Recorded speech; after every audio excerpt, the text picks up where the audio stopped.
கர்த்தருடைய பரிசுத்த நாமத்துக்கு ஸ்தோத்திரம். இன்னைக்கான வேத பகுதியை பார்க்கறதுக்கு முன்னாடி நேற்று நம்ம வீடியோவில் கேட்ட வினாவுக்கான வீடியோ இன்னைக்கு நம்ம பார்க்கலாமா? உன் விண்ணப்பத்தை கேட்டேன் என்று யார் பேசுகிறார்? இதுக்கான பதில் தேவன். 8 கமெண்ட்ஸில் இதுக்கான பதிலாக ஒருத்தன் கரெக்டாக சொல்லியிருக்காங்க. உங்களுக்கு என்னோட மனமார்ந்த வாழ்த்துக்கள். சரி, இப்போ நம்ம இன்னைக்கான ஒரு சின்ன வினாவை பார்க்கலாமா? நீங்கள் கோபம் கண்டாலும் அடுத்து என்ன செய்யக்கூடாது? இதுக்கான பதிலாக கமெண்ட்ஸில் சொல்லுங்கள். சரியான பதிலை நாளைக்கான வீடியோவில் சொல்கிறேன். இப்போ நம்ம இன்னைக்கான வேத பகுதியை பார்க்கலாமா? சங்கீதம் 4ஆம் அதிகாரம் 4ஆம் வசனம். நீங்கள் கோபம் கொண்டாலும் பாவம் செய்யாதிருங்கள். உங்கள் படுக்கையிலே உங்கள் இருதயத்தில் பேசிக்கொண்டு அமர்ந்திருங்கள். Tremble and do not sin. When you are on your bed, search your hearts and be silent. Psalm 4:4. இது நம்ம ஒரு சின்ன கதையாக பார்த்துடலாமா? ஒரு மாலை நேரம் அரியா வீட்டில் அவங்க அம்மாவுக்கு சமையலில் உதவி செய்து கொண்டிருந்தாளா. அவருடைய தம்பி தவறுதலா ஒரு ஜூஸை அரியாவோட நோட் புத்தகத்தின் மீது ஊற்றி விட்டானா.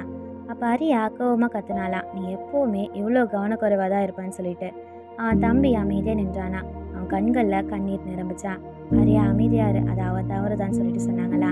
ஆனால் அரியா இன்னும் கோவமா அவளோட அறைக்கு போயிட்டாளா. அந்த இரவு அவள் படுக்கையில் படுத்து கொண்டு இருந்தாளா.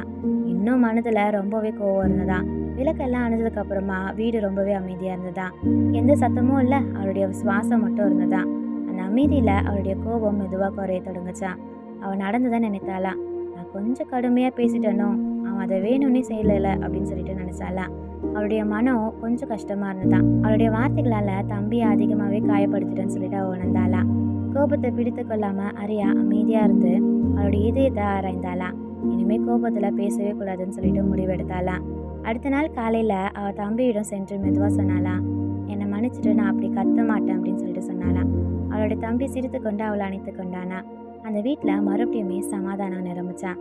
தவறுகள் இல்லாமல் போனதுனால அன்பு கோபத்தை விட பெரிதாக இருந்ததா. ஆமென்.